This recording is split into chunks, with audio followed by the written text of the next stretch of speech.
Evet, iyi akşamlar değerli kıymetli izleyicilerimiz, takipçilerimiz, sevgili Galatasaraylılar. Bugün sizin geceniz, nasılsınız, iyi misiniz diye başladım yayınımıza. Adnan Hocam hoş geldin, Mutlu Hocam hoş geldin. Teşekkürler, İyi sağ olun. misiniz? Bulduk. Sağlığınız, saatiniz yerinde mi? Sağ olun, Sizler de hoş teşekkürler. İyiyiz. geldiniz. Sağ olun, teşekkür Hoş ederiz geldiniz. Adnan Hocam. Biz iyiyiz. Sizler nasılsınız? Vallahi bizler de iyiyiz hocam. Her şey yolunda. Transfer haberleri gelmeye başladıkça şöyle yapıyorum. Bo- Adnan Hocam'ı aldım bo- böyle, tamam. Bomba gibiyiz, sevinçliyiz, Hocam, havalıyız. hocam Osimhen diyoruz. Osimhen. Hocam Osimhen. Osimhen hakkında ilk düşüncelerinizi alayım, sonra detaylara gireceğiz. Yüzeysel ne düşünüyorsun? Adnan Hocam sen ne diyorsun bu transferle ilgili? Yani kafanda neler var hocam? Hangi şeyler çakıyor şu anda yani? Şimşekler çakıyor yani. Şimdi Osimhen gerçekten şu anda dünya futbolunda benim en hayran olduğum futbolcuların ilk üçünün içinde girerdi. Bak Galatasaray'a geldiği için demiyorum. Ben Evet. Napoli'nin maçlarının çoğunu izledim. Çocukluk İnan bu aşkın değil mi hocam? futbolcu tabii rahmetli de oldu Evet. birisi. Evet hocam. Şimdi gerçekten Buradan da yani Altuğ'a da Allah'tan rahmet diliyoruz. Mekanı cennet olsun diyoruz. Evet. İnşallah Rabbim günahlarını affeder. Buyur hocam. Hocam gerçekten müthiş bir futbolcu. Yani tüm maçlarını ben izlerdim. Abi adam her yerde anında çıkıyor. Anında sağ sol orta adam felaket bir futbolcu. Ya her topta adam gol. Ya ben dedim bu adam nasıl bir adam? Biyonik derdim yani böyle Napoli maçlarını izlerken. Gerçekten müthiş, atletik, çok suratlı, çok enerjik, çok Hocam coşkulu bir yakında canlı futbolcu. da izlersin, merak etme. İzleyeceğiz inşallah. Florya'da da İnşallah. gidip tanışırız Florya'da da gidip inşallah. tanışırsın inşallah. Az kaldı. Evet. İnşallah. Hocam gerçekten böyle bir futbolcuların yani şu anda ben Osimhen Galatasaray aldı diye demiyorum. Gerçekten 100 yılın transferi. Yani çok pahalı bir futbolcu. 130-150 milyon euro bonservis değer olan bir futbolcu. E, inanın böyle bir futbolcu Fenerbahçe'de getirse tebrik ederdim yönetimini. Beşiktaş'ta getirse Dursun Başkanı bu konuda gerçekten tebrik ediyorum. Turnayı gözünden vurdu, durdu. Ve işte fırsat transferi dediğim Mutlu Hocam bu. Evet, Yani evet. fırsat transferi dediğim bu olacak abici böyle. Yani dünyanın yıldızını kardeşim sen 9 milyon ortalama maaşla, yıllık maaşla alıp getiriyorsun. Bu gerçekten çok beceri isteyen, çok ustalık isteyen hocam. Çok yani değişik şey bu. Duyuyoruz başka takımlarda varmış devrede onlar var bunlar var ama Galatasaray'a gelmesi Türkiye'ye gelmesi ve Türk futbol severlerin bunu canlı izlemesi yani ben bir Türk taraftar olarak Türk futbol sever olarak gerçekten çok sevinçliyim yani. Onun Evet. için Heyecandan Galatasaray konuşamıyorsun yönetimine hocam. evet Sevincinden, evet. Galatasaray yönetimini ve tüm transfer komitesini tebrik ediyorum bu konuda. Bir de hocam şu var. Galatasaray inan Beşiktaş maçında dibe vurduydu 5-0'lık maçta. Yani manevi yönünden Evet. bittiydi. Bu öyle bir geldi ki ölü toprağını şu anda attı üzerinde. Aynen öyle Çok oldu. Evet. önemli bir şey. Çok önemli bir şey. Onun için bu çok iyi gelecek. İlaç derler ya hocam. Galatasaray'a şu anda ilaç gibi geldi. Böyle bir futbolcuya bu sene acil ihtiyacımız vardı. Gerçekten şu anda hiç kimse Galatasaray'ı ölü toprağın üstünden atamayacaktı. Atamazdı. Mümkün değil yani. Eğer neyse bunu ilerleyen dakikalarda daha ileride konuşuruz. Yani çok müthiş bir transfer hocam. Daha da birkaç transfer daha yarına kadar bitecek. İyi transferler geliyor. Yani Galatasaray UEFA Kupası'na kafayı takmış hocam şu anda yönetim. Benim duyduğuma göre. Yani Türkiye Ligi'ni değil UEFA Kupası'nda final oynamak hedef koymuş. O yüzden de transferler iyi gidiyor. Bu Osimhen hocam herkesi canlandırır bak. Öyle bir futbolcu. Hocam çok enerjik, çok pozitif ya. Yani seyirciyle bütünleştiği zaman bütünleşir. Diğer futbolcu arkadaşlar da aynı enerjiyi yakalar bak. Çok önemli bir şey. Şimdi sen 3-5 kişisek herkes böyle ölü toprağı var üstünde. Sen de yani enerjik olamazsın ki. Ve Evet. bu da böyle şimdi Osimhen herkesi bir böyle ölü toprağın üstünden kaldırdı, şöyle kendine getirdi. Müthiş bir transfer. Yine konuşacaklarımız var. Mutlu Evet. hocam. Evet, herkese iyi yayınlar diliyorum. Dünyanın piyasa değeri bakımından değerlendirdiğimiz vakit Osimhen'i ilk 4'ün içerisine giren bir transfer oldu. Galatasaray adına gerçekten Adnan Hocam'ın deminki söylediklerine birebir katılıyorum. Üzerindeki ölü toprağını tamamen Galatasaray takım olarak üzerinden atmış bulunmakta. Ve buradaki en büyük transfer olarak Haaland'ı gösteriliyor. Erling Haaland 180 milyon avro. Akabinde Kylian Mbappe 180 milyon dolar. Ondan sonra Lautaro Martinez 110 milyon dolar. Akabinde Victor Osimhen 100 milyon dolar 100 milyon avro olarak gözüküyor. Hocam dünyanın şu anda İlk 5 dördünde. demiyorum. İlk İlk dördünde dördünde. 5'i Evet. de 5.'si de Harry şey.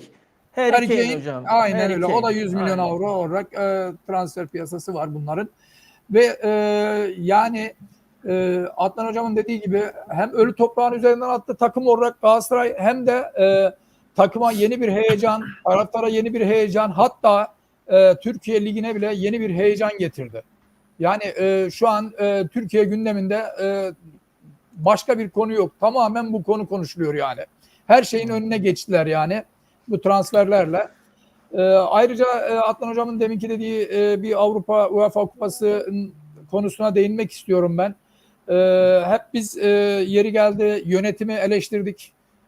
Dursun Bey'i eleştirdik, başkanımızı eleştirdik ama haklı olduğumuz taraflar Yangın yaptınız değil mi? Yangın yaptınız. ondan dolayı eleştirdik. Yangın tayfa sizi. Aslında biz Mutlu hocam, iyi niyetle, Mutlu iyi hocam. niyetle, gerçekleri söyleyerek eleştiri yaptık yani. Buyurun Adnan Mutlu Hocam. hocam. Biz Ali Koç'u falan eleştirirken Galatasaraylılar da hata yaptığı zaman eleştireceğiz dedik değil mi? Biz eleştiririz. İyi Tabii, yaptığı tabii. zaman Aynen, öveceğiz. aynen öyle. Yanlış yaptığı zaman eleştireceğiz. Biz bunu konuşmuştuk. Evet. Ben burada şuna değineceğim. Adnan Hocam'ın da dediği gibi Galatasaray UEFA Kupası'na kafayı taktı misali. Burada Dursun Başkan şunu gerçekleştirmek istiyor. Galatasaray'ın 2000 yılında kazanmış olduğu UEFA Kupası ve Süper Kupayı veya Milenyum Kupası'nın tesadüf olmadığını tekrardan alaraktan gerçekleştirmek istiyor. Ve Galatasaray'ın başarılarının tesadüf olmadığını, yani bunu tekrar yaşayarak kanıtlamak istiyor. Yapılan transferler de bunun bir aynası niteliğinde olduğunu düşünüyorum yani. Futbolcuya gelince, Osimhen'e gelince yani oynadığı takımlarda yaptığı özellikle Napoli'yi şampiyonluğa ulaştırdığında falan oynadığı futbolla, attığı gollerle, atletik yapısıyla gerçekten ayrı bir hava vermiş takıma. İtalya'da artık İtalya'nın birinci 35 gündemi, yıl sonra şampiyon yaptı hocam. tabii 35 yıl birinci sonra. gündemini Tabii. oluşturmuş Osimhen. Birinci Tabii. gündemini kendisi oluşturmuş yani. Öyle bir isim haline gelmiş yani. Oynadığı futbol ve başarısı kesinlikle tesadüf değil. Kesinlikle yani boş değil. İnanılmaz driplingleri var. İnanılmaz yani futbol becerisi var. Attığı gollerle de bunu ispat ediyor. Yani ben inanıyorum Türkiye'de çok güzel işler yapacağını düşünüyorum yani. Ve Galatasaray yönetimini buradan tebrik ediyorum. Gerçekten diyorum. Tebrik. Nasıl eleştirdiysek buradan da alkış veriyorum. Alkışlıyorum kendilerini. Yani diğer transferleri de konuşacağız tabii. Galatasaray'ın şu anki o Adnan Hocam'ın dediği gibi Beşiktaş'tan oynanan maçta 5-0'lık mağlubiyetten sonra tamamen dip yapması sonrası bu transferle artık kendini tekrar gün yüzüne çıkardı. Tekrar harekete geçirdi. İnanıyorum bundan sonra da lig maçlarında veya UEFA maçlarında daha güzel şeyler yaparak, sonuçlar elde ederek yani Türkiye gündemini oluşturacağını düşünüyorum yani. Evet. Peki hocam, ağzınıza sağlık. Şimdi de ben işin detaylarını biraz anlatmadan önce izleyicilerimiz yazmaya başladılar. Kenan sağ olsun, teşekkür ediyoruz. İyi yayınlar dilemişsin. Kenan Arkasına bir kardeşim, sürü biz de seni seviyoruz. Arkasına yine yapıştırmış, yağdırmış mesajları. Sağ olasın, teşekkür ediyoruz. Arkasından Pedro iyi yayınlar demiş. Sağ olasın Pedro, teşekkür ediyoruz. Sen de yayınımıza hoş geldin. Mustafa Mutlu Bey, orta saha transferi olmazsa Osimhen bir yararı olmayacak. Siz ne düşünüyorsunuz demiş. Hocam notunu al, soru sana. Evet hocam. Pedro çok iyi bir transfer yaptı Galatasaray'a. Tebrikler. Mutlaka bu adamı beslemelisiniz. Bence Mertens olmalı her zaman demiş. Pedro demiş ki bir bırakın oynamalı. Bir bırakın da biz olalım şampiyon bu sene artık demiş. Ocak'ta gitme olayı doğru mu bu oyuncunun? Oraya değineceğim Pedro. Yok. Teşekkür ederiz yayınımıza katıldığınız için. Şimdi arkadaşlar ta ki dün saatler 14'ü gösterene kadar herkesin yerel saatiyle Avrupa saatiyle 14'ü gösterene kadar Osimhen ismi piyasada dahi yoktu. Sonra bir telefon geliyor. Kime geliyor? Gardi'ye. Gardi'yi biliyoruz hepimiz. Menajer Gardi'yi biliyoruz. Tabii telefon gelince apar topar herkesi topluyor Gardi. Bütün komiteyi, bütün Okan Hoca'yı, onu bunu falan filan. Hemen hepsi apar topar toparlanıyorlar. Hemen uçağa biniyorlar ve İtalya'ya gidiyorlar. Ama giderken çanta dolu gidiyorlar. Yani isim çantada isimler mevcut yani yine. Fakat Osimhen ismi o ana kadar hiç yoktu. Daha sonra Hocam Okan Hoca da bilmiyor giderken. 8 kişinin içinde Okan da var. O da bilmiyor hocam, bak. Uçakta bilmiyor.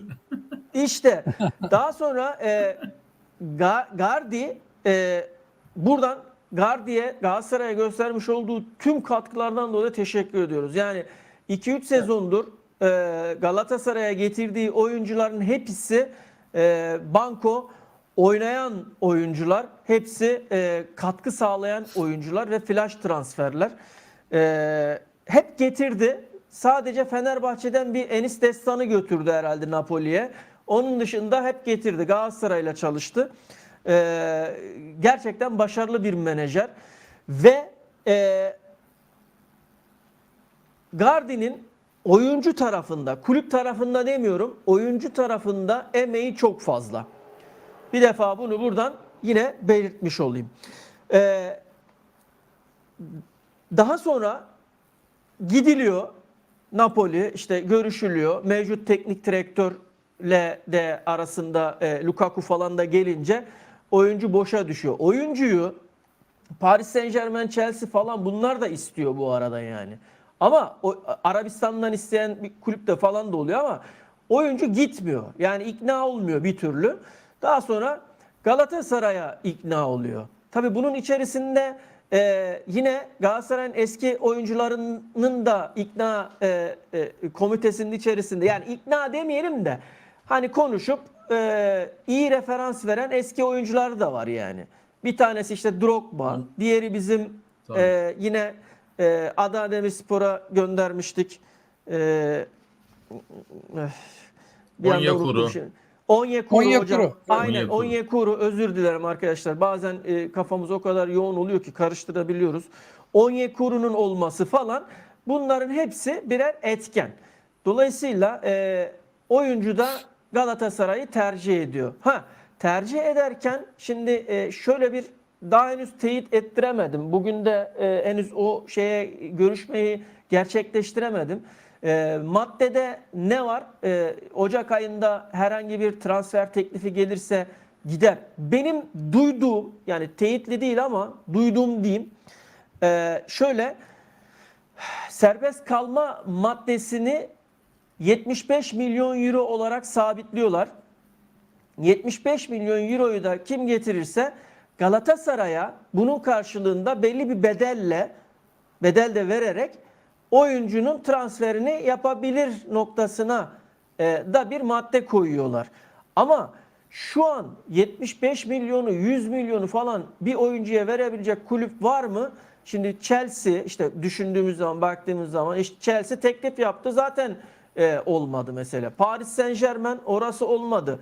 Real Madrid alacak mı? O bilinmez. Yani anlatabiliyor muyum? Yani devre arası transferlerine de büyük takımlar, büyük kulüpler girmeyebilir yani. Dolayısıyla Galatasaray bu oyuncuyla UEFA'da da olası başarılarla devam ettiği takdirde oyuncunun da isteğiyle yıl sonuna kadar bu birliktelik devam edecektir büyük bir ihtimalle. Diye düşünüyorum Osimhen tarafından. Şimdi ben Osimhen'e şeylerine geçmeden önce, geçmiş kariyerine geçmeden önce Rauf Mehmedov selam göndermiş Azerbaycan'dan. Çok teşekkür ediyoruz. Çok sağ olun, var olun. Soundbug AS demiş, ne demekse artık, her neyse. Şimdi hocam,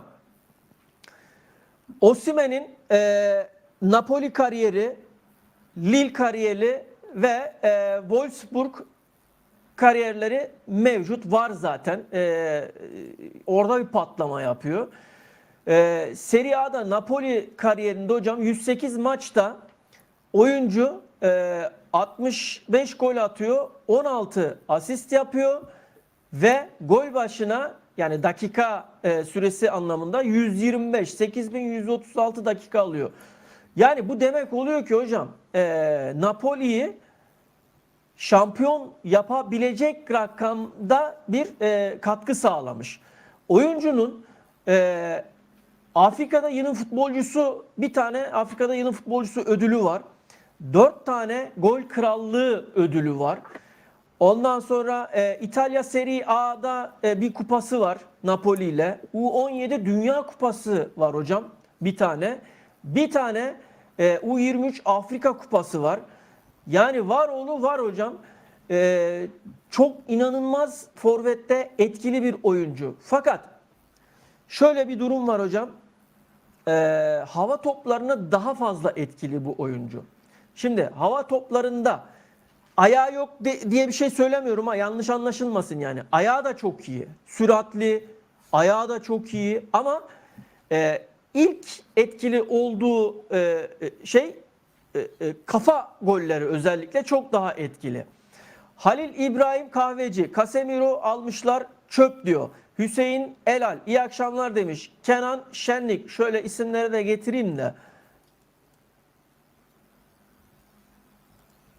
Kenan Şenlik, iyi akşamlar dilerim demiş. Mesut Yıldız, transfer gece 1'de bitiyormuş. Doğru. Bugün akşam gece transferde bitiyor. Yani algılarınız açık olsun arkadaşlar. Her an farklı transfer haberleri, enteresan transfer haberleri gelebilir. Arkadaşlar, ben size bugün yaptığım görüşmeler doğrultusunda, Galatasaray tarafından yaptığım görüşmeler doğrultusunda aldığım bilgileri aktarayım size. Rabiot'un menajeri annesi de Real Madrid'de bir görüşmeleri var. Kamavinga orada sakatlandı, biliyorsunuz uzun süreli bir sakatlığı olacak. Dolayısıyla orta sahada Rabiot'u düşünüyor Real Madrid. Yani bu sürpriz bir gelişme oldu. Eğer bu gelişme olmamış olsaydı Galatasaray dün uçakla Rabiot'u getiriyordu. Fakat menajeri olan annesi ile Real Madrid kulübü şu anda transfer görüşmeleri yapıyorlar. Muhtemelen de büyük bir olasılıkla anlaşacaklar gibi görünüyor. Kostić durumu şu an itibariyle yok gibi. Kostić ile ilgili bir girişim oldu ama şimdilik yok diyeyim ben onu. Olmayacak demiyorum. Yanlış anlaşılmasın arkadaşlar. Sakatlığı var. Sakatlığı var Kostić'in. Evet. Evet, Kostić ile ilgili sağlık raporlarını bekliyor Galatasaray tarafı. Bir de yaş ilerle Barış Hocam, 32 yaşında. Evet. Evet. Arias Fluminense takımıyla şu anda en ciddi kanat bek olarak görüştüğü Galatasaray'ın teklifini yaptı. 16 milyon euro civarında teklifini masaya koydu Galatasaray. haber bekliyor kulüpten. Yani bütün bu mesela Arias'la anlaştılar yani ama kulüpten haber bekliyorlar bu sefer Galatasaray yönetimi. Hocam öyle bir isim var ki orta sahaya göbek McKennie. McKennie ile ilgili de Okan Buruk bizzat masada hocam. Yani Okan Buruk bizzat şu an masada görüşüyor. Yani görüştü, ilerletmeye çalışıyor. Gardi ile beraber. Bununla ilgili de eğer ki transfer tahtası kapanmadan bir anlaşma sağlanırsa çok iyi olacak. Fakat Galatasaray'ın 3-5-2 sistemiyle ilgili bir dönüşü olabilir. Bununla ilgili ben biraz sonra yine bilgi vereceğim. Size sözü vereyim hocam. Bu arada ben diğer notlarıma da bir bakacağım. Siz konuşurken Hummels ne olur demiş Amsterdam. Şimdi ne oluru biraz sonra söyleyeyim. 3-5-2 ile ilgili durum söz konusu konuşulduğunda, konuyu konuştuğumuzda. Hemen gelen mesajları tekrar okuyayım. Orta sahaya ısıran, rakibi korkudan bir savaşçı almalıyız ki bu transferin bir anlamı olsun demiş. Halil İbrahim Kahveci yarın gece bir de liste veriliyor UEFA için olabilir. Evet, UEFA için liste yarın veriliyor. 3-4 Eylül'ü 4'e bağlayan gece 1'de bitiyor. Evet. Halil İbrahim Kahveci ben bu işten bir şey anlamadım. Osimhen aldılar ama kanat yok. Madem Kerem'i satacaktınız neden önce kanadı almadınız? Casemiro alındı haberiniz yok abi. Yeni bilgi plansız yönetim demiş. Gardi işi biliyor doğrusu demiş.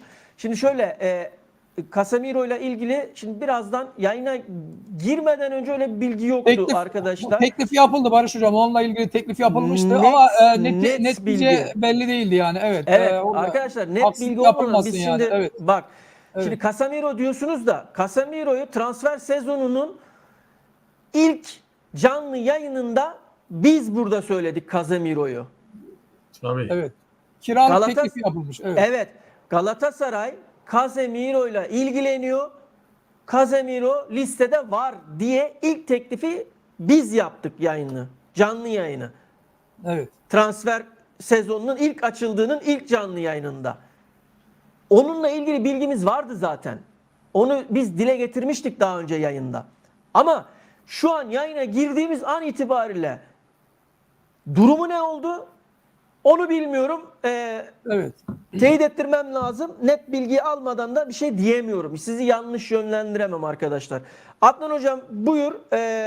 Mesajlar çok geliyor. Ben mesajları okuyayım. Siz devam edin hocam. Buyurun. Hocam şimdi zaten transferlerin son saatlerine, son günlerine gelmişiz.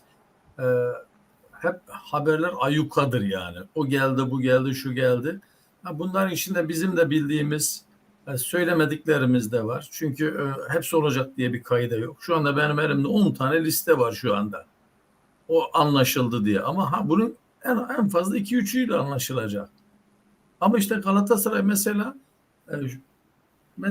bir futbolcuyu birinci sırada tutuyor. O olmazsa ikinciye şimdi yöneliyor. Yani aynı anda 2-3 kişiyi götürerek gidiyor. Çünkü son saatlere, son günlere geldiğimiz için bu normal. Şu anda Galatasaray'ın en büyük kanat istediği Arias zaten. Büyük ihtimalle Arias gelecek, anlaşıldı. Bence Evet hocam. Oradan Osimhen, yana şey yok. Osimhen, Evet. hocam Osimhen gibi kaliteli bir transfer bak. Tabii. Arias. Ben gerçekten Galatasaray bu sene yaptığı en iyi transferlerden birisini yapmış olacak. Çok iyi bir kanat, çok güçlü bir kanat. Bir de hocam Galatasaray karar aldı. Boy oranını yükseltiyor Galatasaray bak. Çok kısa boylu dedik. Bak farkında mısınız? Biz her yayınımızda dedik. Galatasaray çok kısa dedik. Galatasaray şu anda neredeyse 1.80-1.85'in üstünde Evet. futbolcunun tamamı yani. Boy oranı yükseliyor. Hocam kafa topu alamıyoruz. Ortalarda kafa golleri atamıyoruz. Kornerlerden Hocam çok goller özür diliyorum. yiyoruz. Evet. Biz yani ortak grubumuzdan gelen mesajla yola çıkarak ben biliyorsunuz yani birçok grupta, uluslararası gruplarda da varım transfer konusuyla ilgili. Şimdi Roma Smailik'in Suudi Arabistan'a satılmasının ardından Hocam Hummels'e teklifi yapmış. Büyük bir ihtimalle de Roma Hummels'le anlaşacak hocam. Buyur hocam. Bilgiler geldikçe ben söyleyeceğim. Tabii. Galatasaray yani bu konuda boy oranı da yükseliyor. Bu transferler de yani bu son gelecek transferler ve alınanların boy oranı hep yüksek. Bu çok iyi bir şey yani boy oranı. Çünkü o son Young Boys maçında fiziğin ne kadar önemli olduğunu gördük. Evet. Galatasaray çok kısa boyluydu. Neredeyse çok kısa boylu. Olmaz. Biraz yani fizik olacak. Hocam Jakobs da mesela bak Jakob'u hiç konuşmuyoruz. Jakob 1.85 olayını da boyunda. Konuşacağız. Tabii. Konuşacağız. Evet. konuşacağız. Yani Tabii. oraya doğru iş gidiyor zaten. Senin dediğine Evet. gidiyor Tabii. hocam.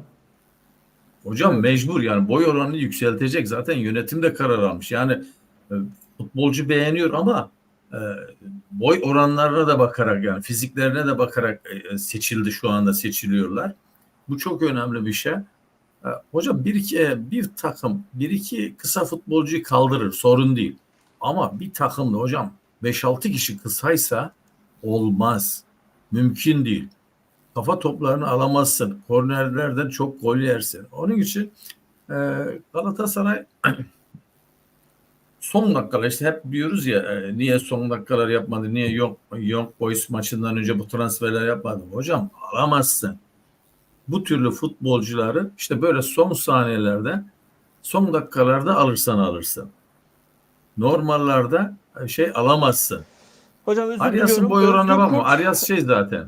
Hocam özür diliyorum. Arias İkinci Torreira. kanat olduğu İkinci için. Torreira. He. Evet. Hocam Özgür Kurt sağ olsun teşekkür ediyoruz. Kesene bereket. Süper Chat'ten chat'i gönderdi. Arias 1.68 boyu var ve 8 lazım demiş. Kesinlikle katılıyoruz. Evet. Yani Ben öyle durum kısa bu. boylu futbolculara razıyım. Yani Arias 1.68 olsun sorun değil. Çünkü kanat. Şimdi kanat almazsa dahi Barış hocam bizim bu yeni futbolcumuz her tarafta oynuyor hocam. Her tarafta oynar. Sağ Evet. kanat, sol kanat, forvet her yerde oynar. Sorun değil. Yani biz kendi içimizde de onu çıkarırız. Olay o değil. Dediği gibi orta sahaya şimdi bir takviye geliyor. Stoper Evet. de gelecek bunun Hocam yanında. McCain Birkaç isim daha hocam var. Evet. söyleyeyim ben. McCain hocam. McCain, Amerikalı zaten o. Amerikalı çok dinamik bir Hocam futbolcu. Fabian Ruiz olayı var. Fabian Ruiz olayı var ama Evet. doğrulatamadım. Yok çok Yapma. düşük ihtimal Barış hocam o Paris Hocam, Saint-Germain'den evet, tamam doğrulatamadım evet. hocam. Yani ben isim ya şimdi bakın şöyle söyleyeyim. Bak şimdi mesela chatten de arkadaşlar burası spor kulübü, tamam mı? Burada transfer haberleri, yani herkes, bütün kulüpler için söylüyorum. Transfer haberleri hiç bitmez arkadaşlar. Her görüşülen transfer bitecek şeyi, algısı oluşturmayın kafanızda. Kendinizi öyle şey yapmayın. Yani sabitlemeyin. Yani bu kulüpler, kulüp yönetiyor. Şimdi gidecek işte X kişiye diyecek ki kulübüne, ya bununla biz ilgileniyoruz. Nedir durumu? Veya ötekine gidecek, diyecek ki ya biz kiralık ilgileniyoruz. Siz ne düşünüyorsunuz? Ötekisine gidecek. Ya bu isimler duyulacak zaten. Duyuluyor da yani. Tabii canım tabii. He. Tabii. Ama yani siz şeyi algılamayın yani. İzleyicilere söylüyorum yani. Yani burası futbol spor kulübü yani. Tabii ki teklifler her futbolcuya gidecek arkadaş. Tabii. Yani gider de yani. Herkes her futbolcuya Yani transfer teklifi her yapar teklif yani. yapılan da her teklif yapılan da bitecek diye bir alınacak şey diye yok bir durum yani. söz konusu Öyle değil bir yani. şey yok yani, tabii ki. Evet. Öyle olsaydı oho yani. Evet. Yani futbol kulüpleri tekliflerini yapar yani. Oyuncuları sorar, işte durumunu sorar, sağlığını sorar, işte maaşını sorar, onu sorar, bunu sorar. Yani sorar oğlu sorar yani. Her isimle de anlaşacaksın diye bir şey yok ki yani. Yani Evet. transfer döneminden beri Galatasaray'la anılan isimlerin hepsi şu an 50'yi buldu herhalde yani. Herkes birini getirdi, birini götürüyor, birini alıyor, birini veriyor. Direkten dönenler var. Anlaşıyorsun. Tam uçağa bindireceksin. Bak Hermoso'da olduğu gibi, sonra bizim sağ bekte olduğu gibi anlaştığımız. Sonra menajerler ne yaptı? Devreye girdi. İşleri bozdular. Yani bunlar olabiliyor arkadaşlar. Yani bu tarz şeyler oluyor. Ha, bu yönetim beceriksizliği mi dersin artık buna? Veya Hayır menajer- hocam, hayır. Barış hocam, Hocam- hayır. O işte sağ bekte farklı şeyler oldu yani. O Tamam gelmeme hocam, olayında. biliyorum. Evet. Biliyorum. Orada başka kulüpler girdi. Yani Türkiye'den Aynen öyle başka oldu. yönetim kulüpler Evet, falan girdi. evet, Bunları evet. konuştuk da ben tekrara düşmek Evet. istemiyorum. Evet. Ama şimdi yeri gelmişken gene anlatayım. Yani yayında da çok fazla kişiyiz. Mesajlar da geliyor. Arkadaşlar anlasın diye anlatıyorum yani. Spor Evet. kulüplerinde herkese teklif gider arkadaşlar. Ama herkesle anlaşacaksın diye bir şey de yok yani. Öyle bir şey de yok yani. Evet. Evet. Buyurun Şimdi hocam, sen mesela- devam et. Ha, buyurun siz devam edin, ben şeyleri okuyayım, mesajları okuyayım. Mesela bir de bir stoper daha düştü işte. Brezilyalı Alexandro Ribeiro Lille'de oynuyor. 25 yaşında, 1.89 boyunda. Şu anda Galatasaray yani her şey konuda anlaşmış stoperde. Kovacevic yok ya. Mithat. Siz Ha? anlatın hocam. Ha. Siz anlatın. Biri Kovacevic yazmıştı. Şu anda Kovacic demiş. bununla da yani her konuda anlaşılmış ama ne derece işte imza atılır, ne derece gelir onu teyit etmiyoruz işte. 8 milyon euro değeri şu anda. Brezilyalı Lille'de 1.89 boyunda, 25 yaş. Farkındaysanız bak, yaş grupları hep 25 o civarlarda gidiyor Galatasaray. Evet hocam. Çok iyi bir şey yani tabii. Evet. Çok iyi bir şey. Evet. Evet Mutlu hocam. Evet. Evet, şimdi sayın hocalarım, Galatasaray kesinlikle geçen yılki kadrosundan artık kendini yenilemesi gerektiğini hep söyledik. Daha önceki yayınlarımızda hep söyledik. Kendini Tabii, yenilemesi yıprananlar gerektiğini. var. Tabii.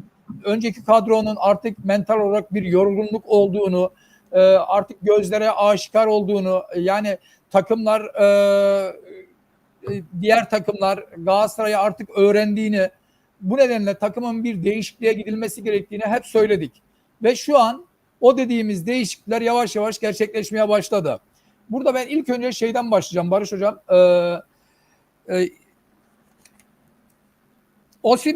Osimhen'in Ocak ayından sonra 10 tane kulüp ismi vermiş. Ocak ayından sonra eğer ki o 10 kulüp içerisinden bir transfer teklifi verilirse gönderilmesi gerektiğiyle ilgili bir madde koydurmuş. Ben buna çok bozuldum işin açıkçası yani. Böyle bir saçma sapan şey olur mu Hocam, ya? Ocak Osimhen ayında için ne ne var diyorsun? ya? Evet, Osimhen Osimhen'e için mi? böyle Hocam, bir madde konulmuş yani. olur normal. Yani Şimdi 10 bak, tane sen takım anlat yani da, muhakkak bunlar içerisinde şey olabilir yani. Böyle bir sen anlat da Evet. ben şöyle sen anlat hocam, ben gireceğim meseleye. Galatasaray şu an zaten İsmail Jakobs'u da aldı sağ kanada. Onun haricinde bir tane stoper, bir tane kanat oyuncusu, 3 tane orta sahayla ilgili görüşme yapıyor. Görüşme halinde. Yani bu Osimhen ve İsmail Jakobs haricinde söylüyorum. Bir tanesi az önce Adnan Hocam'ın söylediği Lille'de forma giyen, Fenerbahçe'ye karşı oynayan Ribeiro. Müthiş Yani topçu. evet, 25 Müthiş yaşında, sağlam, 1.89 evet. boyunda, yani fizik gücü çok yüksek olan bir futbolcu. Çok iyi. Gerçekleşir gerçekleşmez bilmiyoruz. Yapılan görüşmeler var yani. Hocam Zaten sen isimleri söyle. İlla gerçekleşecek Evet. bir şey yok. Sana gelen Evet, bilgiyi sen söyle yani. diğer Rabiot'a zaten teklif yapıldı. Bunu hepimiz biliyoruz. Ancak Rabiot'un annesi işi yokuşa koşuyor. Bu transferin olmasında biraz engel teşkil ediyor gibi. Böyle bir durum söz konusu. Onun haricinde Juventus'tan McCain için orta sahaya yani düşünülen McCain için biraz işin açıkçası yani ne kadar gerçekleşir onu bilemiyoruz. Yani böyle bir durum söz konusu. Yine Fabian Ruiz var Paris Saint-Germain'den. Fabian Ruiz var. Bu da 2024 Euro'da çok iyi bir futbol ortaya koydu. Yani çok güzel kendini gösterdi. Yani bu da olabilir. Onun Hocam haricinde çok özür diliyorum. Evet. Özgür'e bir şey verelim. Özgür, kesene bereket. Çok sağ ol. Teşekkür ediyoruz. Özgür kardeşim teşekkür ediyoruz. Çok sağ olasın. Var Çok olasın. sağ ol. Hummels Roma ile anlaşmak üzere. Özgür, onu söyleyeyim. Senin soruna cevap vermiş olayım. Buyur Mutlu hocam. Evet, ayrıca stoper için demin başında söylediğimiz bir stoperle daha görüşülüyor diye söylediğimiz Lens'ten Kevin Danso ile ilgili görüşülüyor. Gerçekleşir gerçekleşmez yine bilemiyoruz. Böyle bir teklif yapıldı. Filip Kostic'i zaten siz söylediniz, Juventus'tan sol kanat oyuncusu teklif yapıldı ancak bununla ilgili de bir sakatlık problemi var. Sağlık raporu istendi. Yani ne kadar sağlık raporu alınabilir onu bilemiyoruz. Yani yaşı da yalnız 32. Filip 31 Kostic, yaşında, 31. 31-32 yaşında. Yani böyle bir durum söz konusu. Bir de yine Eyüpspor ve Beşiktaş'ın teklif ettiği Trippier var. Trippier için de bir kiralama ve zorunlu satın alma teklifi yapılmış. Yani böyle bir durum söz konusu. Artık gerçekleşir gerçekleşmez onu da bilemiyoruz. Casemiro Kenan Şenlik çok sağ ol. Teşekkür ediyoruz. 5 abonelik göndermişsin. Sağ olasın. Evet. Teşekkürler. evet. Buyurun hocam. Casemiro için teklif yapılmış. Ya şimdi yayınımızın başında da yorumlarda yazan bir tane Mutlu arkadaşımız söyledi. Casemiro artık Mutlu hocam. yani miadını doldurmuş bir futbolcu. Yani yaş olarak da özür diliyorum. Ama hocam. yok. Yani Son maçta Casemiro olarak- maçı alan adamdı bak. Alan Ya, adamdı. tamam, Bana kabul göre de ediyorum aynen. ama Tabii son yani maçında müthiş oynadı, evet. bir maça da bağlı kalmamak gerekir. Yani şöyle Adnan Hocam, Casemiro'nun kalitesini zaten burada hiç Hocam, tartışmaya bile gerek yok yani. Hocam- Gerçekten kayda değer bir futbolcu. Onu hocam hepimiz biliyoruz soru yani. Casemiro ile ilgili size soru soracağım biraz sonra. Şu an yayına acayip ilgi var. Mesajlar yağıyor. Yani bu aldığım o- bilgilerden Casemiro ile ilgili aldığım bilgiler de TBR Futbol İngiltere haber kaynağı olarak sizlere iletmek Hocam ben istiyorum. gireyim yani. size Evet. haberi. Bana yine Evet. geldi bilgisi. Casemiro'ya teklif yapıldı. Hocam ön libero mevkinde oynuyor. Evet. Bununla ilgili görüşmeler başladı. Bakın bitti demiyorum arkadaşlar. Hiçbir ıslak imzayı görmeden ben veya net kaynaklarımdan net bilgi almadan bitti demiyorum. Hocam Rabiot'la ilgili dediğin gibi annesinin şeyi bekleniyor. Ben size birkaç hiç konuşulmayan isimleri söyleyeceğim hocam. Casadei hocam. Chelsea'de Kesare Casadei merkez orta saha hocam. Galatasaray ilgileniyor. Arkadaşlar bakın ilgileniyor diyorum. Yani burada spor kulüpleri herkesle ilgilenebilir. Herkesin durumunu Barış sorabilir. hocam. Herkese Barış hocam. Evet. Virgül koy da yani senin şey yapmak için. Şu anda Buyurun ben hocam. mesajlaşıyorum Galatasaray'ın içinden bir arkadaşla. Tamam yönetim. hocam. Şu anda şöyle bir şeydir. İsim vermiyorum da Verme hocam diyor isim, ki evet. hocam diyor transferin yetişmesi önemli değil bu gece yarın gece diyor. Biz bu futbolcuları diyor ihtiyaç olan hepsini alacağız diyor yani. Sorun değil UEFA'ya yetişmesi falan. Anladın mı? Evet. Heh. Ama Yani liste biz bunu Yani- diyor. verilecek Adnan Hocam. Liste Tamam verilecek. yetişenler verilecek. Yetişmeseler de eksikler yine alınacak yani. Onu diyor. Evet. Yani illa yani hepsini sık boğaz son dakikaya bırakmıyoruz. Ama yetişenler yetişecek, yetişmeyenler de yine alınacak. O ileride zaten belli dönemlerden sonra UEFA'ya yine listeler veriliyor. Türkiye Ligi için kullanılır. Yine UEFA'da belli bir aşamadan sonra tekrar liste veriliyor zaten. Yani onun Barış haberini Hocam, vereyim öyle Kenan Bey, devam et. sağ Ha. olun.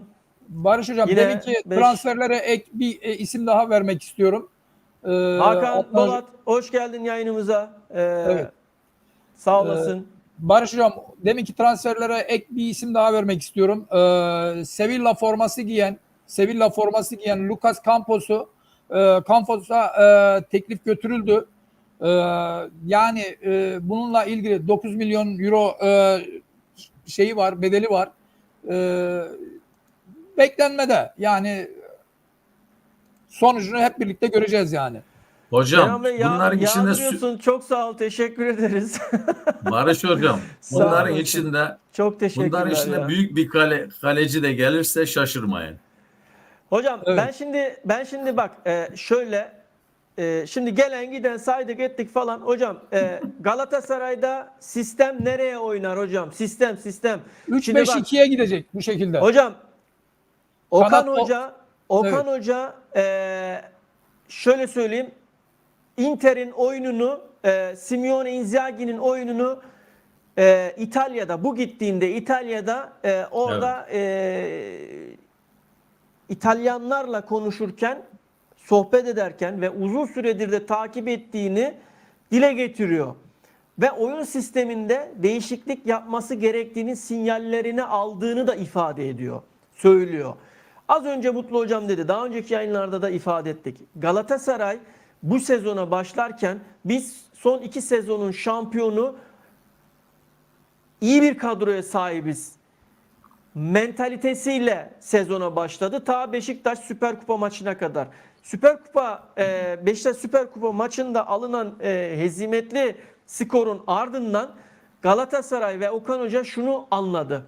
Artık oyun sistemlerinin öğrenildiğini, hatta oyuncular bazında bile oyunlarının çözülme noktasına geldiğini öğrendiler. Şimdi önlerine gelen listelerde de oyuncu sistemlerine göre de bakıldığında, yani transfer edilen oyuncuların da oyun sistemlerine göre bakıldığında evet 3-5-2'ye doğru gidilme durumu söz konusu. Fakat 3-5-2 oynayacağın zaman en az 5 tane, en az diyorum bakın, en az 5 tane stoperinin mutlaka, iyi stoperinin mutlaka olması lazım. 2 kanat stoperin, bir tane de göbek stoperin, merkez orta saha göbek stoperinin olması gerekiyor. Ve etkili kanat, hem tekniği iyi olan, hem boy avantajı iyi olan, ileriye ve geriye dönebilen kanat oyuncularınızın olması gerekiyor. Evet. Yani bakın, boy avantajının da olması gerekiyor. Yani rakipten gelecek ortaları geride kesebilecek. Şimdi bunu Derik Köy'n yapamıyordu. Derik Köy'n geriye dönemiyordu. Derik Köy'n yani geri dönüşleri çok zayıftı. Çok açık veriyordu Derik Köy'n oyun içerisinde. Okan Hoca aslında, bak hiç kimse fark etmiyor bunu ama sezona başlarken oyun içerisinde 3-5-2'yi denedi. Fakat daha sonraki bir sonraki hafta maçta, yani bunun bu şekilde ilerleyemeyeceğini, çok fazla açık verdiğini, defansa geriye dönük oyuncularının, kanat oyuncularının, bek oyuncularının geriye fazla dönmediğini gördü. Dolayısıyla sistem değiştirerek, yeni transferlerle beraber sistem değiştirerek, ama 3-5-2 sisteminde çok iyi bir merkezinizin olması gerekiyor. Defanstan tutun, çapa orta sahalar olacak. Orta saha, evet. Evet, ve bir tanesi de mutlaka ve mutlaka box to box olacak. Yani git gel yapacak. Bir tanesi de. Şimdi çapayı Torreira yapıyor. Defansta zaten iyi de uzun paslı oynayabilen ayaklarımız da var. Stoper tandeminde. Fakat şimdi bak hocam, sola doğru, sol kanadı destekleyecek olan Abdülkerim var. Sağı destekleyecek olan Sanchez var. Göbek'te de orada sağlam bir tane stoperin, merkez orta saha, yani yerinden ayrılmayan bir stoperin olması gerekiyor. İyi bir stoper, üst düzey bir stoper özellikle o yani. Dolayısıyla en az 5 tane, yani Galatasaray, şunu söyleyeyim arkadaşlar, nereye varacağım? Galatasaray eğer 3-5-2 ile devam edecekse, devam etme kararı aldıysa, ki bugünkü gelen haberler doğrultusunda Okan Hoca İtalya'da bunu çok dile getirmiş, söylemiş, yani anlatmış. Galatasaray her an bir defansa bir sağlam bir takviye daha yapabilir. Stoper, ama kimi evet. yapar? Kimi yapar? Bunu bilmiyoruz. Göreceğiz yani. Barış Hocam, yeni bilgiler geldi. Ben hocam çok Evet. özür diliyorum. Ben devam edeyim.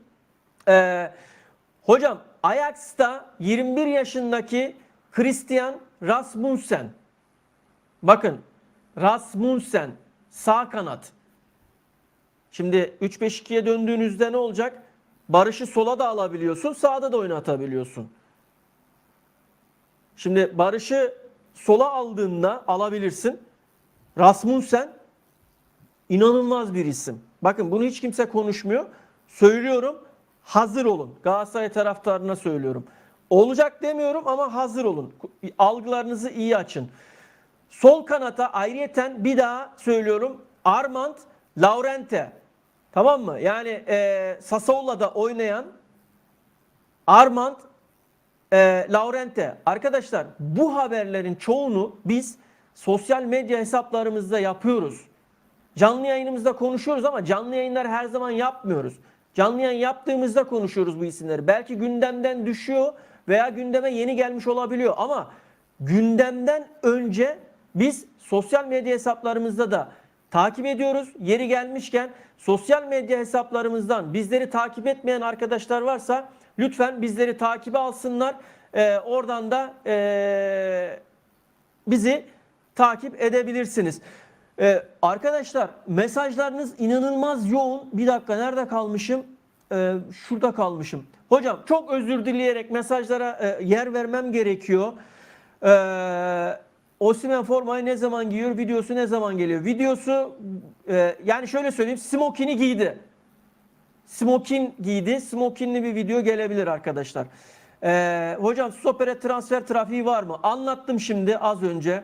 Hakan ülke futbolunun bu kadar kötüyken dünya yıldızı gelse de gelmese de bir şey fark etmez. Oraya geleceğim. Şimdi yangın tayfa aslında Osimhen'le ilgili biraz bir gaz alınma durumu oldu. Evet, hakikaten de iyi bir futbolcu şimdi. Yani hayır demiyorum ama niye sevinmiyorum? Türkiye'ye gelmesi çok önemli. Türkiye'ye gelmesi. Evet. Ama niye sevinmiyorum biliyor musunuz? Bana bir Icardi transferi gibi heyecan vermedi. Niye vermedi? Niye vermedi? Çünkü bu adam bir sene sonra gidecek. Hatta Ocak ayında da gitme ihtimali var yani. Hocam Alman o konuda mümkün. da benim bir fikrim var. Hocam Konuda da çok bir özür fikrim diliyorum. var. Geleceğim hocam. Alman mümkün değil. Nasıl alırsın? Puma'yla bir sözleşmesi yapıldı. Forma sözleşmesi yapıldı. Eğer istenilen o anlaşmada anlaşılan forma adetine geldiğin zaman 40-45 milyon civarında bir ödeme yapacak sponsor Puma. Şimdi diyeceksiniz ki ya başka para mı kalmadı? Tamam tabii ki şimdi evet haklı yani bunu düşünenler. Çünkü oradan gelecek para futbolcuların maaşına gitmeyecek mi? Futbolcuların maaşına da gidecek yani. O para sanki transfere ayrılacakmış gibi bir durum, düşünce de oluşmasın yani. Böyle de bir durum söz konusu var. Gideceklerle ilgili de sıcak gelişmeler var şu anda. Onları da yakından takip ediyoruz. Ama Türkiye yani iç piyasada daha devam edecek.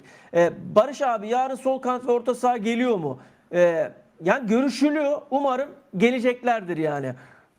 Kenan çok sağ ol ya, gerçekten çok teşekkür ediyorum ya, çok naziksin, sağ olasın. İHA merhaba, Wendel sürpriz olur mu? Mümkün değil. Teknik direktör gelirse bile kimse şaşırmasın demiş Şükrü Tüfekçi. Kovacic Ridan Yılmaz demiş Cemal Bey. Zafer atın bedava futbolcu kalmasın ya demiş. Tamam attık. Peki. İsa demiş ki Fabian Ruiz gelme ihtimali. Az önce konuştuk. İsa evet. Teşekkür ediyoruz yayınımıza katıldığın için. Emre sol kanat ve orta saha geliyor mu? Emre sol kanat ve orta saha sol kanata Jakobs götürür diye düşünüyorum ben. Jakobs var. Veya Arias durumu söz konusu var. Bakacağız. Yani duruma göre. Hocam tamam sana geleceğim Mutlu Hocam. Evet, sana da bilgiler evet. geliyor. Farkındayım. Evet. Bugün şu an bu saatler var ya, inanılmaz saatler. Hareketli dakikalar, hareketli saatler. Arias geliyor mu abi demiş. Teklif yapıldı. 16 milyon euroluk bir teklif yapıldı. Bakalım Hayır hocam, hayır. ne çıkacak. Bizimkiler tamam hocam.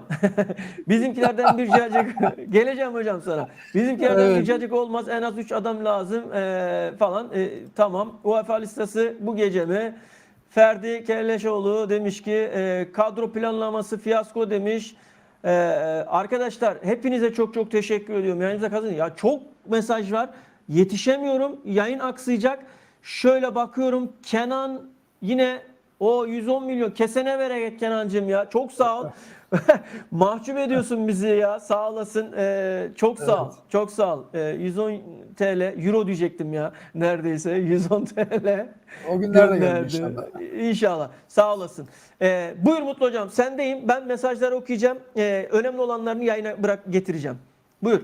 Şimdi öncelikle bütün yorum yapan, bize katkı sağlayan izleyicilerimizin hepsine ayrı ayrı teşekkür ediyorum. Gerçekten bu neyi gösteriyor? Bizim yayınımızın şu an Türkiye'de izlenirliğini, yani kalitesini veya işte ne bileyim her şeyini, gerçekliğini ortaya koyuyor yani. Bunu belirtmek istiyorum ve bütün izleyicilerimize teşekkür ediyorum. Burada yorumcu arkadaşlarımızdan bana hitaben soru yazan Mustafa Sümer kardeşimize ayrıca teşekkür ediyorum. Orta saha futbolcu alınmazsa Osimhen'in durumu nasıl olur, nasıl bir futbol ortaya koyar diye yazmış. Hocam çok özür diliyorum. Çok özür diliyorum. Hocam buyurun. Uğur çok yani aynı yaştayızdır herhalde. Çok sağ ol. Teşekkür ediyorum. Arkadaşlar eleştirmek yerine bu kadronun tadını çıkarın. Biz Gökmen Özdenak'ın vurduğu voley ile otelin camını indirdiği Seyreden bir Uğur nesiliz. kardeşe indirdiğini söyleyeyim. seyreden bir nesiliz diyor. Çok Evet. doğru ya. Uğur Bey'e hakikaten söyleyeyim ya. şöyle. Barış'cığım, Uğur Bey, Gökmen benim komşum olur burada yani. Gökmen'le Aynen, devamlı aynen. ailecek görücü. Aynen, Evet, Gökmen aynen. benim komşum olur. Evet. Ya arkadaşlar bakın. Şimdi siz zannediyorsunuz ki yeri geldi hani yine hadi söyleyeyim. Mutlu hocam özür dilerim ya. Vaktini alıyorum kusura bakma Bekliyorum ya. Barış Hocam. Sabırla Yani- bekliyorum. Aynen. Arkadaşlar biz de işin içindeyiz yani. Bizler de gazeteciyiz. Bakın gazeteciyiz diyorum yani. Ve birçok kulüple bağımız var zaten. Bizler de takip ediyoruz.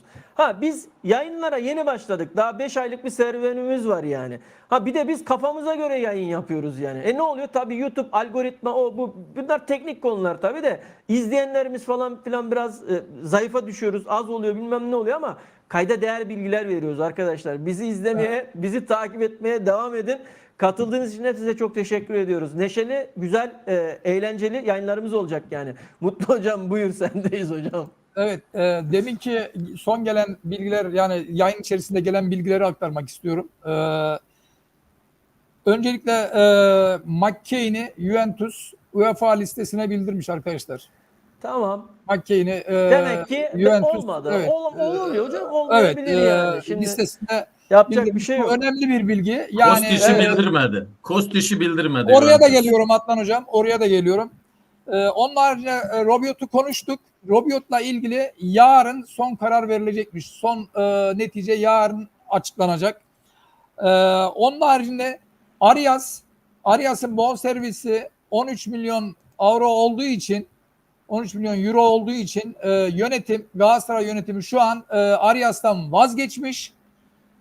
vazgeçmiş durumda. Bunun yerine maliyeti daha uygun olan Kostić tercih ediliyor.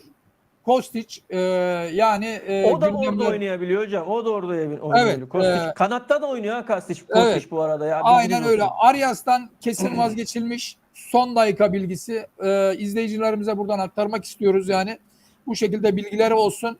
Rabiot'la ilgili yarın akşam sonuçlanacak.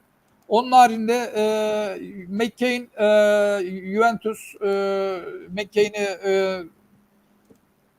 UEFA listesine bildirmiş.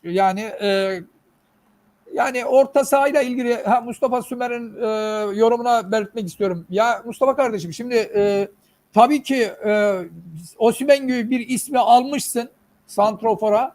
Yani orta sahaya onu besleyecek muhakkak futbolcu alacaksın yani. Yani bunlar yapılacak yani. Sadece Torreira'yla veya Kaan Ayhan'la veya işte Galatasaray'ın şu anki orta sahasıyla yürümeyecek bu iş yani. Hocam mesajları da okuyun ha bak ben getiriyorum yayına. Evet. Orada da güzel bilgiler var. Önemli şeyleri getiriyorum ben yayına. Haberiniz olsun Evet. ha. Evet yani burada yani şu an konuşulan 5 transferin gerçekleşmesi tabii 7-8 isim konuşuluyor. Bunların hepsi gerçekleşecek diye bir şey yok. Bunlar konuşuluyor.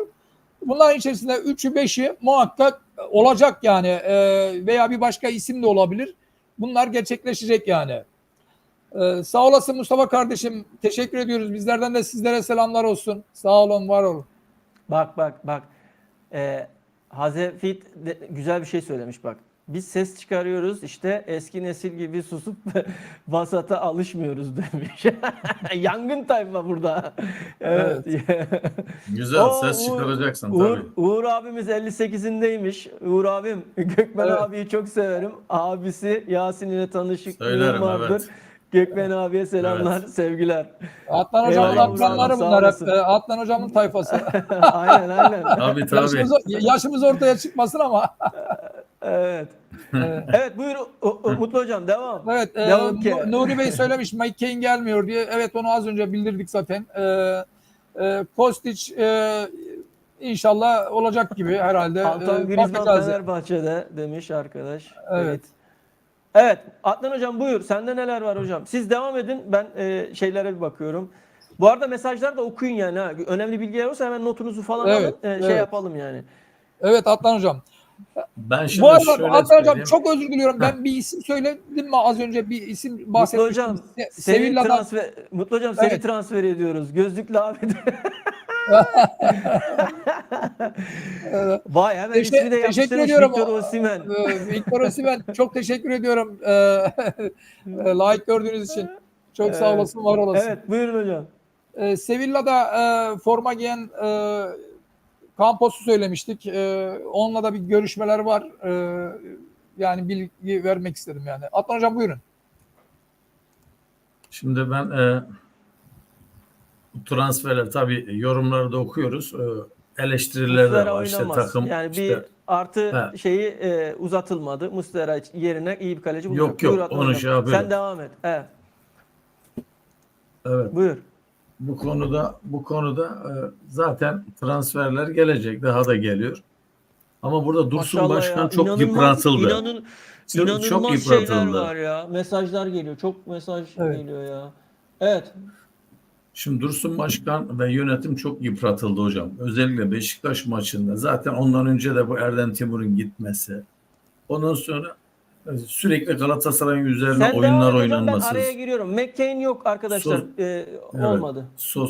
sosyal medyalarda olsun Galatasaray'ı çok yıprattılar. Bu son bilet olayları bu hep Dursun Başkan'a üzerine atılmaya çalışırdı. Dursun Zafer Başkan'ın geldi. böyle Evet. şeylere Onyekuru geldi. Buyur hocam sen devam et. ihtiyacı yokmuş. Böyle şeylerin yani Dursun Başkan'ın ihtiyacı olamaz asla. Bunlar dışarıda yapılan sistemler. Burada Galatasaray yönetimiyle bir ilgisi yok. Herkes dışarıda sistemlere biletini yüklüyor. E, Açık artırma gibi biletini satıyor hocam. Yani herkes o işlere girebiliyor. Sorun değil. Bunu Galatasaray'a mal etmek Florya projesinden kaynaklanıyor. Mutlu hocam. Evet. Florya projesi Galatasaray'la diğer kulüplerin arasını 100 yıl açacak bir proje, bak söyleyeyim Evet. size. Ve bunu takımlar biliyor. Bu Galatasaray'ın kendi içinde de zaten bu liseliler falan olmayanlar, bu Galatasaray'ın içinde de yani bu Florya'nın olmasını istemeyenler var. Ve bundan dolayı da Dursun Başkan'ın güvenini sarsmak, camiada onun prestijini yitirmek ve bu türlü şeyleri bunun beceremeyeceğini göstermenin peşindeler. Dursun Başkan işte bir şey beceremez, şunu yapamaz, transfer yapamaz diye hep böyle şey yapıldı. Halbuki Dursun Başkan öyle bir akıllılık yaptı ki, konuştuk kaç sefer, Florya projesinin başına Adnan Polat gibi bir üstad getirdi. Hem yönetim yönünden hem de inşaat yönünden bu işin orijinal üstü bir insan. Ve kurdukları komisyonda 7-8 tane komisyon süper insanlar. Onun için emin ellerde. Yakında da ihale başlıyor hocam. İhaleye açılacak. Perşembe günü zaten Dursun Başkan'ın divan toplantısı var. Tüm her şeyi açıklayacak orada. Bu konularla ilgili her şeyi açıklayacak. Florya'nın yakında yapılıyor. Bu Galatasaray'ın gerçekten diğer takımlarla arasını bence 50-100 yıl açacak bir proje. Onun için Dursun Başkan da böyle bir transfere ihtiyacı vardı hocam şu anda. Güven sağlamak açısından. Taraftarların gönlünü etmek, taraftarlar konuşmaya başladı. Dursun Başkan hali istifa edemeye başladılar. Bak Mustera'ya olsun. Başkanlığı tartışılmaya başlanmıştı. Evet. Tabii yani. Evet. Bunun için Hocam çok özür bir diliyorum. Arkadaşlar sen devam et hocam. Kerem'le ilgili de düşüncelerinizi yazar mısınız? Kerem Aktürkoğlu ile ilgili sizin de düşüncelerinizi merak ediyorum. Ne düşünüyorsunuz? Evet. Buyurun Evet. hocam. Yani Dursun Başkan ve yönetimin böyle bir fırsat transferi, böyle bir yıldız, yani çilek demiyorum artık. Bu çileğin üstünde bir yıldız. Böyle bir şeye ihtiyacı Kenan vardı çok sağ ol. ve bunu Teşekkür da ediyoruz ya. Vallahi ve yani ve tamam. bu Bu kadar transferle yeter. de bu Sağ ol. güven Teşekkürler. bu transferle de güven oyu aldı. Daha da güzel transferler yapacak. Ben şöyle diyelim. Bu transferlerle ilgili hocam ben Arkadaşlar, şöyle hocam söyleyeyim çok size. özür diliyorum. Virgül alayım lütfen ne Yok, olur. dinliyorum. Yok Rabiot yok, mesajı dinliyoruz. çok fazla geliyor. Rabiot'la ilgili Yarın, görüşmeler yarın devam akşam, ediyor. yarın Devam akşama ediyor netleşecek. arkadaşlar. Evet. Yani Rabiot'la ilgili görüşmeler devam ediyor. Real Madrid tarafıyla da görüşülüyor. Bizde de görüşülüyor. Haberiniz olsun. Yani henüz net bir şey yok. Evet, buyur Adnan hocam. Hocam şimdi Osimhen işte dedik Ocak ayında işte bir yıllık anlaşıldı da 9 milyon euro şu anda maaşı. Tamam. 75 milyonda diretti düşürülmesi için bonservisinin. Eğer ben şunu söyleyeyim size, bunu ben bugünkü görüştüğüm, güvendiğim kişilerle de aynı fikirde olduğumuzu söyledim. Eğer Osimhen bir Icardi gibi e, taraftarlarla enerji yakalarsa, Galatasaray faydalı olursa, inan en az 50 milyon verip alacak bu futbolcu hocam bonservisini, bak söyleyeyim size. Yani gözünü o konuda karartır, alır Osimhen da için mi yani. diyorsun hocam? Tabii hocam. Bak Tamam. bunu da söyleyeyim size. Eğer Tamam. bu enerjiyi yakalar, eğer gollerini taraftarlara yine şarkı yazdırırsa Icardi gibi, Bütünleşirse, inan taraftarla bütünleşirse, evet. bütünleşeceğine de eminim zaten. Evet, Yani o takımla, enerji ve taraftarla bütünleşirse, evet. inan Galatasaray 50 milyon euro ile anlaşıp alacak, yani gözünü kararttı bu konuda hocam. Yeter ki futbolcuyla kan bağı uyuşsun. Tutsun. İnan zaten çünkü hocam biz sahaya 22-23 milyon euro verdik hocam sıradan futbolculara. Böyle futbolcular tuttuktan sonra 50 milyon euro ver Adnan zaten. hocam Talisca Ziyech takasla ilgili sende bilgi var mı veya Mutlu hocam sende? Hocam Ziyech bizim UEFA Yani listesine bildiriliyor şu anda. Adnan Öztürk şunu söylediğini biliyorum. Yani anlaşın, aradaki 7 milyon euroluk farkı ben vereceğim dediğini biliyorum. Yani onun dışında sizde bilgi var mı? Bir gelişme var mı yani? Hocam ben İzleyiciler çok şey yapıyor, Ziyech'in soruyor. şu anda Ziyech Ajax istiyor da Ajax'a gitmek Ajax istiyor. Şu anda ama olmuyor. transfer evet olmadı. Galatasaray UEFA listesine bildiriyor. Yani şu anda listede şu anda. Ziyech listede.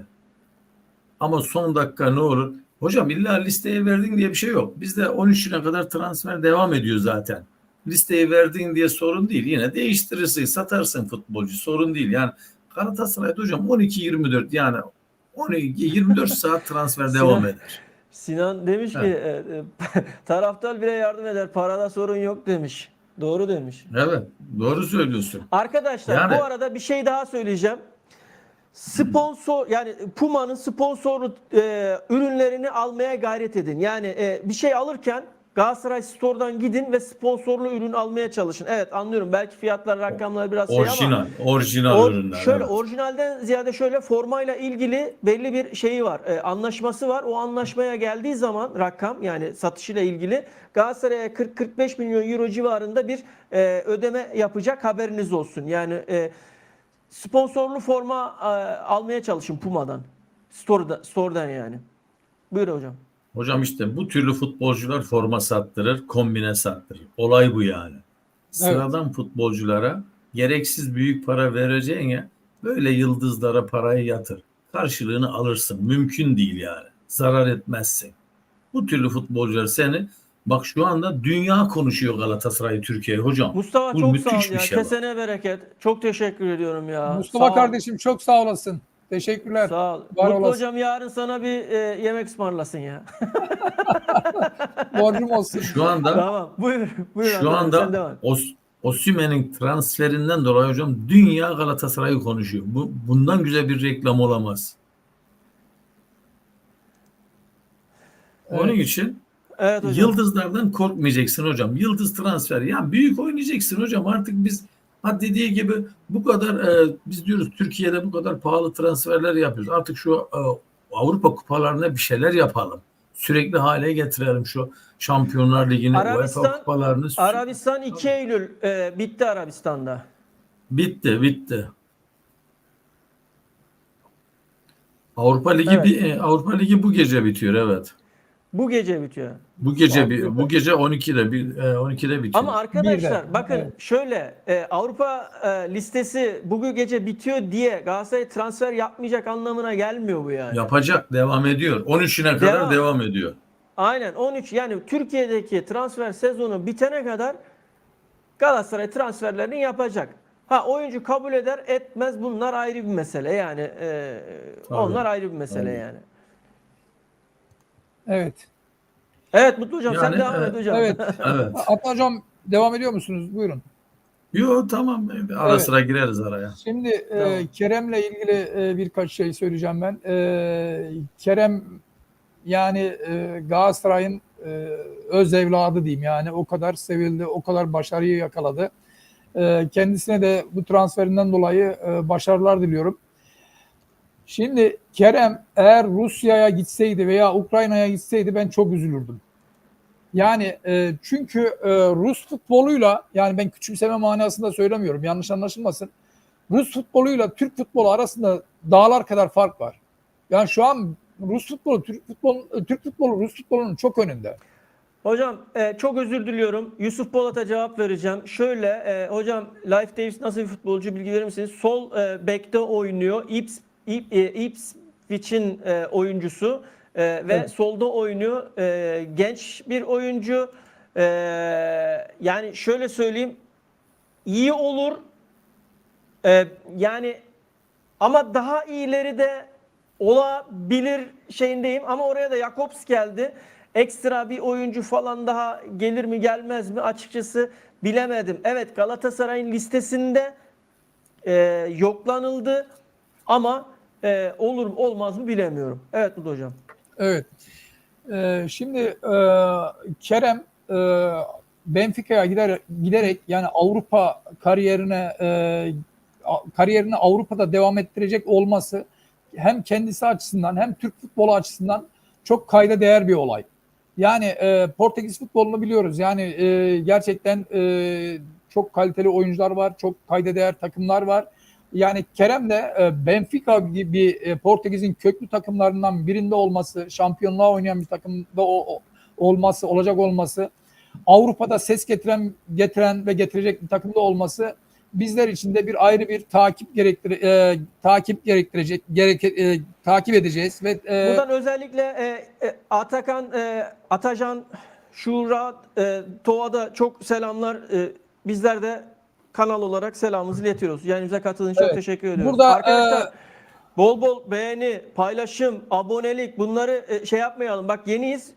Büyümemiz lazım ha. Yani şurada 1500 abone olduk. Ya bir türlü 2000'e 2500'e geçemiyoruz ha. evet. Hadi bir el atın ya. Kızdırmayın insan. Buyur hocam. olacak Barış hocam. Onlar da olacak. İnşallah. Hadi olalım beraber. Bak bugün 10 iyi bir binleri enerjimiz göreceğiz. var, 10 binleri, sinerjimiz var. 10 binleri İnşallah. göreceğiz inşallah. Şimdi ben burada basına da düştü. Büyük bir ihtimalle herkesin bilgisi var. Eğer Kerem Benfica'da zaten transferi gerçekleşti. Benfica Başkanı Rui Costa Benfica'nın ayrılan teknik direktörünün yerine Fatih Terim'e teklif götürdü. Yani Hocam, Kerem adına ben diyecektim bence notumu Kerem adına güzel bir Hadi. haber, güzel Evet. bir bomba haber. Yani eğer ki bu Vallahi transfer notumu yazdım. gerçekleşirse Sona bırakıyordum ha. Yani evet ben o hadi bombayı sen patlattım demiş o oldun zaman. hadi. Ben bugün bak Evet. hocam bugün saat Mustafa söyleyeceğim Sümer'in sana. bu arada mesajını da dikkate al Barış hocam. Evet. Evet. Okudum. Bak hocam. Evet. Çok teşekkür ediyoruz kendisine. Çok teşekkür ediyoruz. Evet. Evet hocam. Saat Evet. 14.04 hocam. Tam saat 14.04'te Fatih Terim Benfica bilgisini aldım hocam. Buyur. Evet.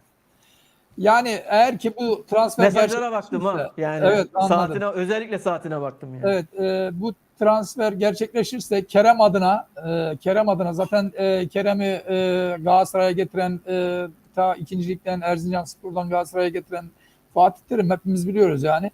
Eğer bu olay gerçekleşirse Kerem'in Benfica'da hatta çok büyük bir başarı yakalayacağını, hatta daha üst seviye takımlara da transferi gerçekleşeceğini ben buradan söylemek istiyorum. Böyle bir düşünce var yani işin açıkçası.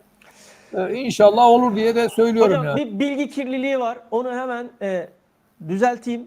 Arkadaşlar bakın şöyle, UEFA tarafından yapılan açıklamada Şampiyonlar Ligi, Avrupa Ligi ve Konferans Ligi'nde mücadele edecek olan takımların kadrolarını en geç Türkiye saati ile 3 Eylül'ü 4 Eylül'e bağlayan gece saat 01'e kadar iletmeleri gerekiyor. Anladık mı? Herhalde Evet. anlamışızdır. Yani Şampiyonlar gece, ya Avrupa yani UEFA da oynayacak. Şampiyonlar Ligi, Avrupa Ligi, Konferans Ligi, buralarda oynayacak takımların oyuncu listeleri bu akşam, yani saat gece 1'e kadar Türkiye saatiyle saat Evet, gece Türkiye 1'e kadar saatiyle. bildirmeleri gerekiyor. Evet. Anlaştık mı? Bitti. Evet. Bitti. Tamam, buyurun hocam. Evet Adnan Hocam. Evet. Nerede kalmıştın? Kerem'le Şimdi ilgili Kerem konuşuyorduk. hocam Evet. şöyle, zaten Kerem yıprandı. Gerçekten ben severim. Kerem çok faydası oldu. Yani Galatasaray'ın şampiyonluklarında çok yani birebir Emeği var. Evet. etkisi oldu. Son iki Icardi gol şampiyonluk kralı, özellikle. Evet. tabii Aynen Icardi'nin öyle gol Uğur kralı abi. Doğru olmasında söylüyorsun. Bizi destekle biraz. Bazen bilgilerde biz kaçırabiliyoruz abi. aynen öyle. 13 Eylül'e kadar bizim zamanımız var. Sıkıntı değil Aynen öyle. UEFA listesi. Evet. Şimdi Kerem e, Icardi'yi de gol kralı yapanlardan birisi. Çok yani çok iyi anlaşıyorlar. Ama Kerem çok yıprandı hocam. Seyirciyle, taraftarla uyum Uğur, yakalayamadı. tamam Uğur, aldık mesajını, tamam. Dur hocam, çok mesaj atıyor. Uğur tamam, anlaşıldı, tamam. Okey, teşekkürler. Tamam. Buyur Adnan hocam. Şimdi Evet. Kerem e, 2 milyon euro maaş alacak. O şu Metin anda sağ ol, oradan. teşekkürler. 12 milyon euro da Galatasaray'a bonservis. Zaten Galatasaray Metin kardeşime 12. teşekkür ediyorum. Çok sağ olsun yorumları için. Evet. Evet Adnan Hocam. Şimdi Galatasaray istediği bonservisi aldı. Kerem'in yani Kerem'den alabileceği bonservisi kaptı Galatasaray. 12 milyon euro civarında. Kerem burada neredeyse diğer takımlara gideceği, Rusya'ya gideceği paranın neredeyse yarısına gitti. Avrupa olduğu için gitti. Bir de Benfica Tabii. hocam Tabii. zaten Rusya'dan Benfica teklif aldı, gitmedi biliyoruz hocam. 4,5 milyon euroya çıktıydı Rusya hocam Gitmedi maaşında. işte, o yüzden Tabii gitmedi 4,5 yani. Yükseltti. Ama Kerem Tabii yükseltti. kariyeri seçti yani. Gitmedi. Evet. Benfica bir de Avrupa'da hocam en iyi gençlere yatırım yapan takımlardan birisi. Yani gençlere yetiştirip piyasaya süren bir takım. Ondan dolayı Burak, Kostić Kerem'in ne de oldu diyor.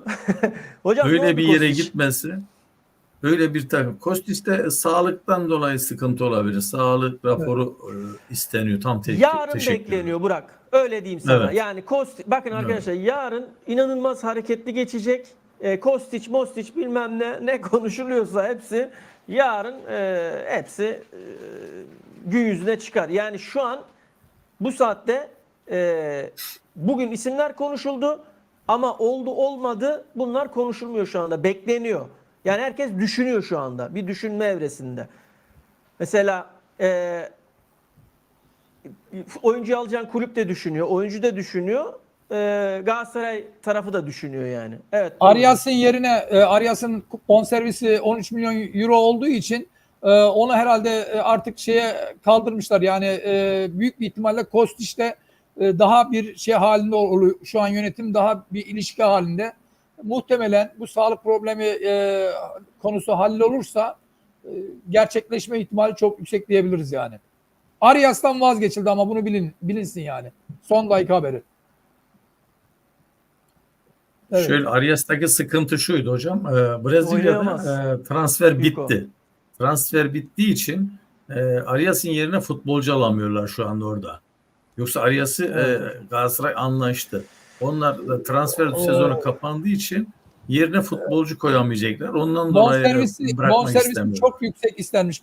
Adnan Hocam 13 milyon avro istenmiş. Onun yerine şu an Kostić'le görüşme halindeler Hocam, yani. Arias'a 13 milyon euro ben veririm hocam. Bak söyleyeyim size. Saray'a 18, bonuslara 23 milyon euro veren bir takım Arias'a 13 milyonu vereceksin hocam. Arias bambaşka bir futbolcu, bak söyleyeyim. Keşke verseler de. Şimdi Kerem'in şeyi yarım kaldı. Kerem'de teşekkür ederiz hizmetlerinden dolayı. Kerem ileride dönse bile yine Galatasaray'a döner. Başka bir takıma gitmez. Evet. Kerem'e biz orada mutluluklar diliyoruz. Başarı diliyoruz. İnşallah iyi temsil eder Türkiye'yi. İnşallah Fatih Terim de gider. Galatasaray'a. Birlikte çalışırlar. Yani ben Fatih Terim'in gideceğine bilmiyorum, şans vermiyorum. Neyse. Başkanla görüşmüş. Başkan teklif götürmüş. Benfica Başkanı Rui Costa Fatih Ya Terim'e olur olmaz bizzat, ayrı bir mesele. O daha bana önce da Milan'da geldi, falan gidelim beraber ya. çalıştılar ya. Yani Ben şimdi size şöyle bir bomba haber de vereyim. Bizim Adana sağlam bir Barış Federasyonu, Hocam. Adana Federasyonu toplantı yaptı İstanbul'da. Adana Federasyonu. Fatih Terim falan da vardı toplantıda. Ben de vardım. Toplantıda Fatih Terim'e şöyle bir teklif edildi. Hocam biz Adana takımlarını birleştirelim. Demirspor, Adanaspor'u tek takım haline getirelim. Siz de elinizi taşın altına koyun. Ve bu takımın başkanı olun diye teklif edildi Fatih Terim'e. Yani Adana Federasyonu iki takımı birleştirelim. Demirspor'la Adanaspor'u tek takım, Adana'yı tek takım haline getirelim. Siz de bu takımı başkan olun. Yani teknik direktörü falan değil. Başkan olun dedi. Fatih Terim de ben düşünürüm dedi. Çok iyi, yani projeyi beğendi. Süper dedi. Çok beğendi. Başkanlık konusunda düşünürüm ben dedi. Ama olmasam bile her türlü yardımcı olurum dedi. Böyle bir proje vardı. Şimdi ne olacak, ne durumda, ne zaman, ne olur Bakalım bilemiyoruz. hayırlısı hocam ya. Olur. Hocam bir virgül. Evet, bu arada gideceklerle ilgili de önemli bir bilgi geldi yine. Oliveira ile yollar ayrılıyor. Oliveira alacakların bir kısmından vazgeçiyor. Aynı Dobias'ta Evet. da olduğu gibi artık yetkililer karşılıklı fesih noktasına gelmek üzere. Bu da iyi bir haber olmuş olsun. Yer açılacak yani. Hemen sıcak haberine vermiş Olması olayım yani. gereken olacak yani. Evet. Evet.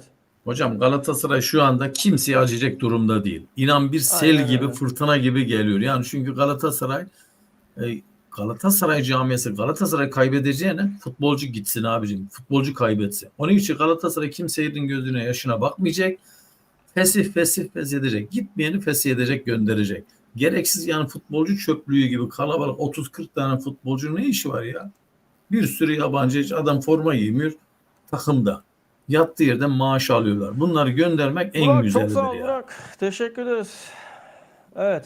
Siz devam edin hocam. Ben Evet. arada izleyicilerle kuruyorum, kontak kuruyorum. Evet. Siz Teşekkür devam. ediyoruz Burak kardeşimize. Evet. Sağ olsun. Evet. Kenan çok sağ ol. Kerem'den başka gidecek futbolcu var mı hocam demiş. Oliveira'yı söyledik. Fesih noktasına geldiler. Hocam bugün Arias Barış'a olmuyor da bayağı vallahi, ben çok mutlu oldum demiş. Barış'a da bir Evet. talep geldi, baskı geldi bugün Barış Alper'e. Galatasaray Barış'ı bırakmamakta direniyor. Çünkü Kerem'i gönderdi, Zaha'yı gönderdi. Tepki al. Barış'ı göndermek Evet. istemiyor. Evet. Tepki alır. Barış'ı gönderemez hocam. Barış'ı gönderdiği anda büyük tepki alır yönetim. Evet. Çok Yok Ama şu an bugün hocam zaten ona göre gidiyor yani. Hocam nasıl verir? 40 Nelson'a 45 gelirse gönderecekler verir hocam. yani. Nelson'a 40-45 hocam gönderecekler. 30 milyon euroyu Nelson'la gördü 2 bugün. yıllık Bugün sözleşme teklif uzatmaya 30 milyon çalışıyorlar. euroyu gördü. Galatasaray parasına Teklif bakmıyor. Elinde o kanatlarda oynayacak futbolcu yerine koyamam diye. Çünkü bekliyor yani şu anda transferlerin de artık son günü.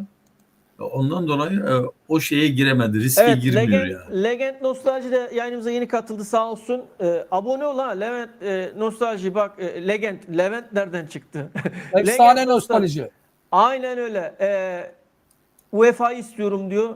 Aynen öyle. UEFA'yı Aynen. istiyoruz bu sene. Hedefimiz UEFA Aynen. arkadaşlar. Ya zaten Tamam mı? Galatasaray'ın Çok sağ ol normal yayınıma hedefi katıldığın için. Türkiye şampiyonluğu değil.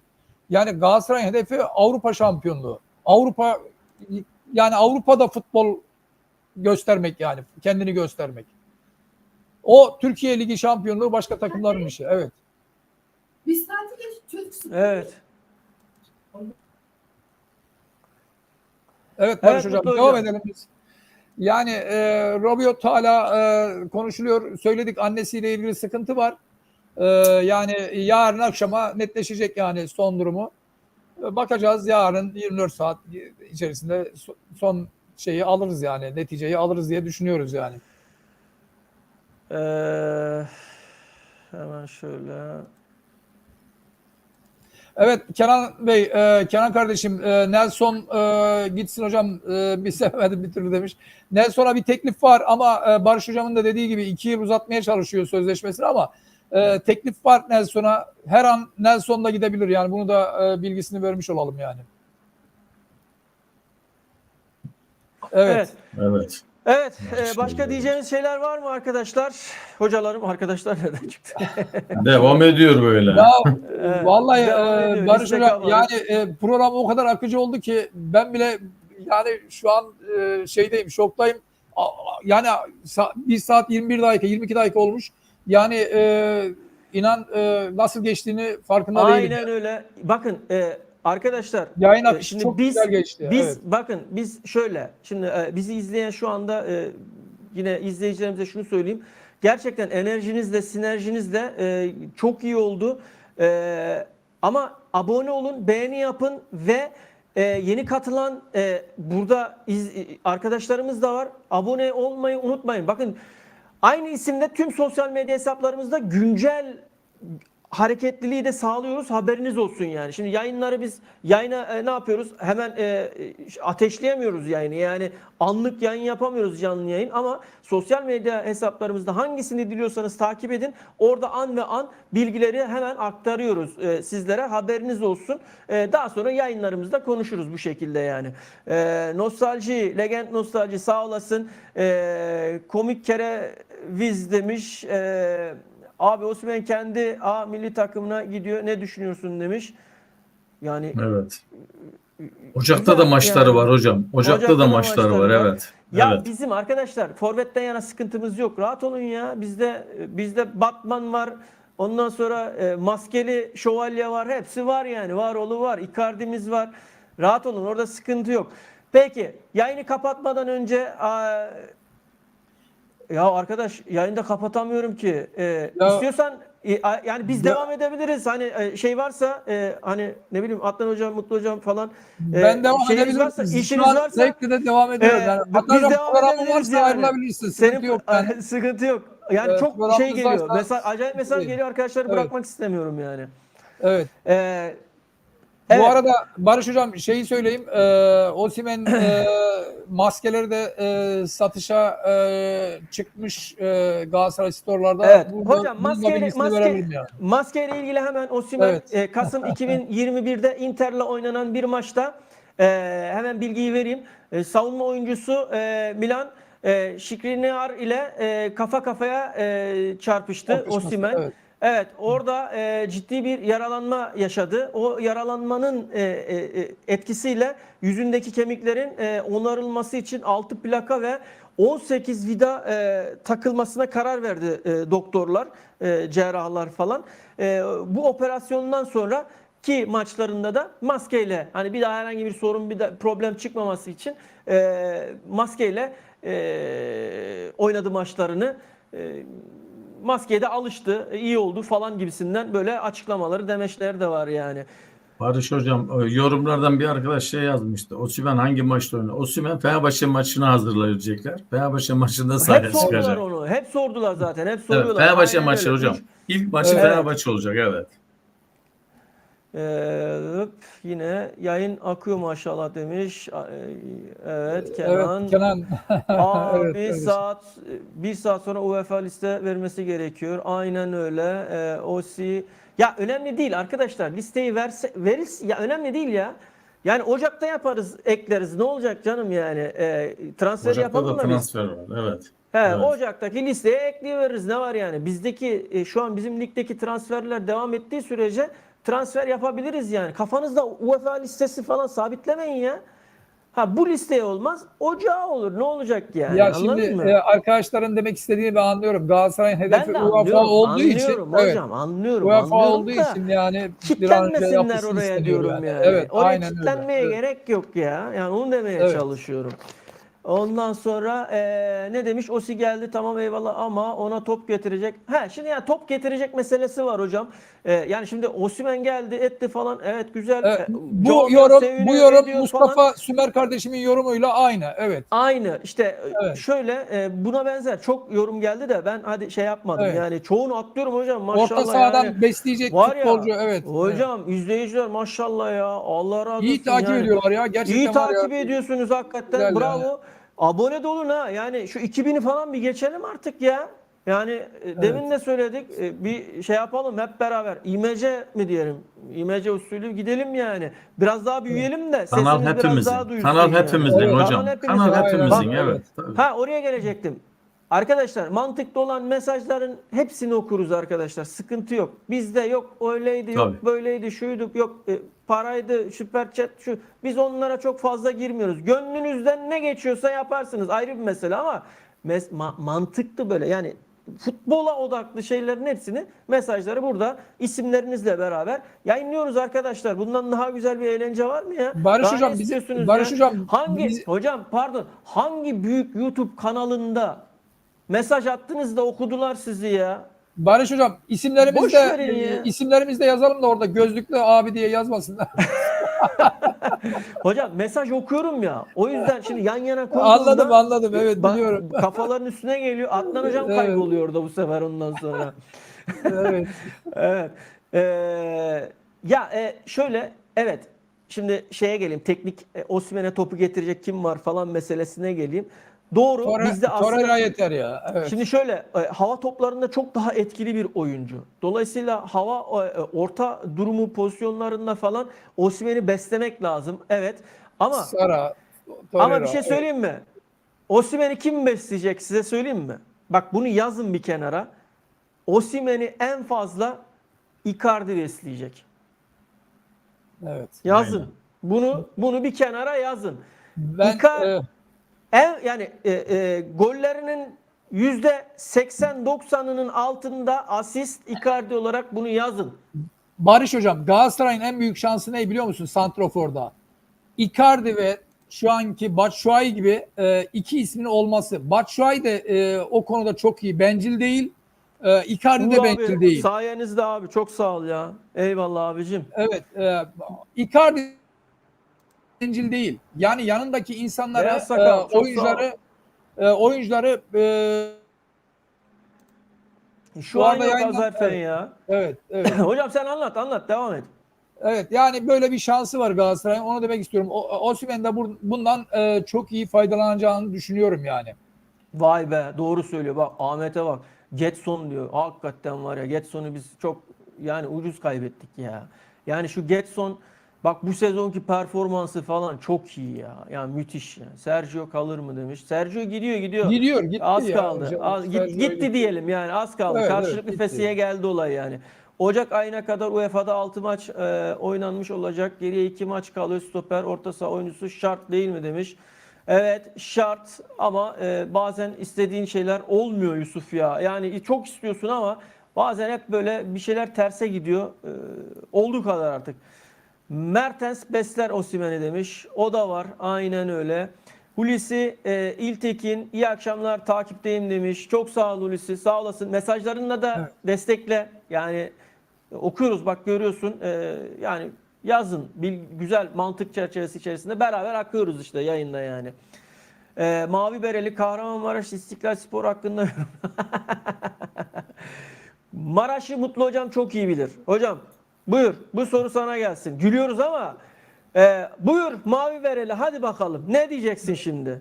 Buyur Mutlu hocam. Şimdi öncelikle Maraş'ı yaşanmış bir afet nedeniyle bütün Maraş halkına dahil 10 ilimize Hatay'a kadar olan bütün çevre illerimizin hepsine geçmiş olsun ve başsağlığı diliyoruz. Öyle söyleyeyim. Amin. Şu an ilgili tabii muhakkak Maraş'ın geçmişinde zaten çok güzel başarıları var. Yani Maraş deyince ilk aklımıza gelen de Şifo Mehmet aklımıza geliyor. Maraş'tan çıktı, Beşiktaş'a geldi. Milli takımda çok büyük başarılar elde etti. Yani bunu biliyoruz yani. İstiklal Spor hakkında tabii şu an tam detaylı bilgiye de sahip değiliz işin açıkçası ama Maraş'ta da çok kaliteli futbolcular olduğunu biliyoruz yani.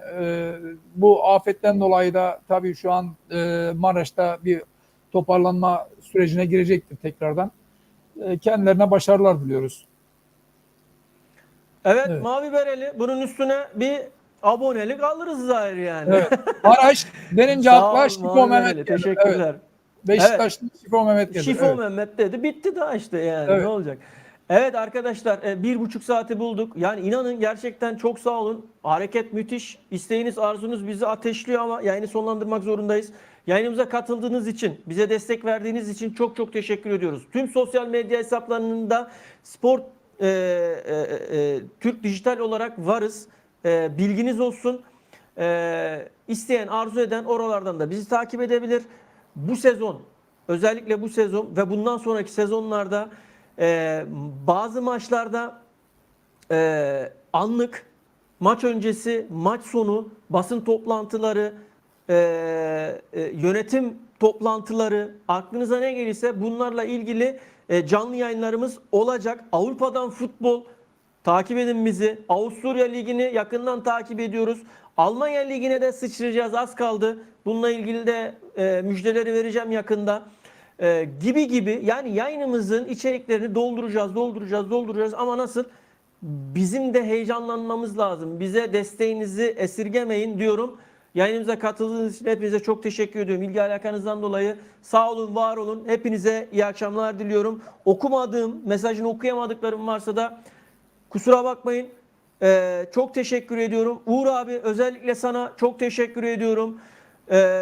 Kenan, özellikle sana yine çok teşekkür ediyorum. Yani Mustafa çok sağ ol, Sümer vallahi. kardeşimize, Metin Şentürk Mustafa'ya, kardeşimize, Eyüp Bey'e Yuko'ya, çok teşekkür ediyoruz. Kenan'a, yani Evet.